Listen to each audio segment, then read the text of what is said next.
அனைவருக்கும் வணக்கம். பொதுவாக ஒரு சில குழந்தைங்களுக்கோ அல்லது ஒரு சிலருக்கோ ஏதோ ஒரு டிசீஸ்க்கு உடம்புல ஏதோ பாதிப்பு இருக்கும்போது மருத்துவர் அணுகும்போது ஒரு சில டிசீஸ்க்கு பார்த்தீங்கன்னா அந்த ஸ்டீராய்டு மருந்து மாத்திரை உட்கொள்கிற மாதிரி இருக்கும். அப்படி இருக்கும்போது நிறைய பேர் ஐயோ ஸ்டீராய்டு அப்படின்னு சொல்லி அது ஸ்டீராய்டு எடுக்கிறதுனால ஏதாவது பாதிப்பு வருமா, ஃப்யூச்சரில் ஏதாவது அதனால் உடம்புக்கு பாதிப்பு வருமா அப்படின்னு சொல்லி நிறைய பேருக்கு சந்தேகம் வரலாம். நம்ம சேனல் சப்ஸ்கிரைபரும் நிறைய பேர் கேட்டிருந்தாங்க, இந்த மாதிரி நான் டாக்டர்கிட்ட பார்த்துருக்கேன், அவர் ஸ்டீராய்டு கொடுத்துருக்காங்க, இது ரொம்ப நாள் எடுக்கிற மாதிரி இருக்குது, இந்த ரொம்ப நாள் எடுக்கும்போது ஏதாவது பாதிப்பு வருமா அப்படின்னு சொல்லி நிறைய பேர் சந்தேகம் கேட்டிருந்தாங்க. இந்த காணொலியில் ஸ்டீராய்டு எடுக்கிறதுனால என்ன பெனிஃபிட் இருக்கும், அதே மாதிரி என்ன ரிஸ்க் ஃபேக்டர் இருக்குது, அதை பற்றிலாம் இந்த காணொலியில் தெரிஞ்சுக்கலாம்.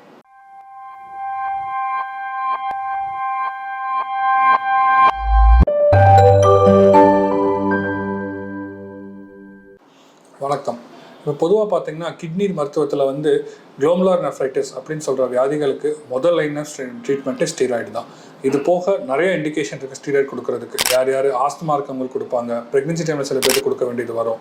ஸ்டீராய்டில் நன்மையும் இருக்குது, தீமையும் இருக்குது.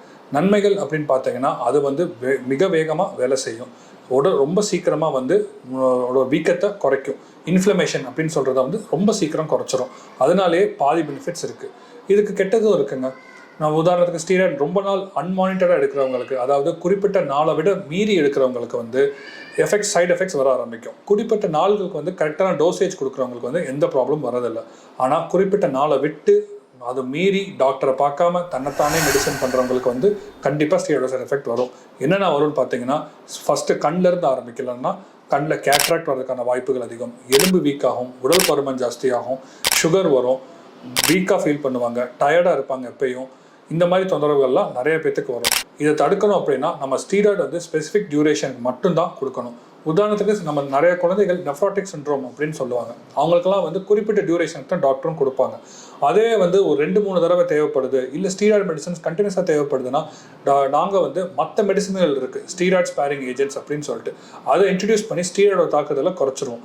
அதனால் நீங்கள் ரெகுலர் ஃபாலோஅப்பில் இருந்தீங்கன்னா யூஸ்வலாக ஸ்டீராய்டு சைடு எஃபெக்ட் எதுவும் வராது. பட் நம்ம தன்னைத்தானே டாக்டர் இதான கொடுக்க போகிறார் நம்ம எல்லா தடவையும் போகிறப்போ அப்படின்னு சொல்லி எடுத்தோம்னா சைடு எஃபெக்ட் நிறையா வரதுக்கான சான்சஸ் இருக்குது. அதை பார்த்து எல்லோரும் பத்திரமா எடுத்துக்கணும்னு கேட்டுக்கிறேன். Thank you sir. ஸ்டீராய்டில் பார்த்தீங்கன்னா இந்த நம்ம யூஸ் பண்ணக்கூடிய இந்த எல்லா மருந்துகளும் பார்த்தீங்கன்னா அதில் நிறையா பெனிஃபிட்ஸுமே இருக்குது, ஒரு சில அந்த சைடு எஃபெக்ட்ஸுமே இருக்குது. அதனால் நம்ம உடம்புல ஏதோ ஒரு டிசீஸ் இருக்கும்போது இந்த ஸ்டீராய்டு எடுக்க வேண்டிய நிலைமை இருந்துச்சுன்னா கண்டிப்பாக ஸ்டீராய்டு எடுத்து தான் ஆகணும். அப்படி இருக்கும்போது அந்த டாக்டருக்கு தெரியும் இந்த மாதிரி எவ்வளோ ஸ்டீராய்டு கொடுக்கணும், எவ்வளோ நாள் கொடுக்கணும், எவ்வளோ டோஸ் கொடுக்கணும் அப்படின்னு சொல்லி டாக்டருக்கு தெரியும். அதனால் ஸ்டீராய்டு எடுக்கிறவங்க ரெகுலராக உங்கள் மருத்துவோட ஆலோசனைப்படி கரெக்டாக எடுக்கிறதுனால நம்ம மேக்ஸிமம் நம்ம பெனிஃபிட் இருக்கிற மாதிரி நம்ம பார்த்துக்கலாம், உடம்பையும் ஆரோக்கியமாக பார்த்துக்கொள்ள முடியும். மீண்டும் அடுத்த ஒரு காணொலியில் சந்திக்கலாம். நன்றி.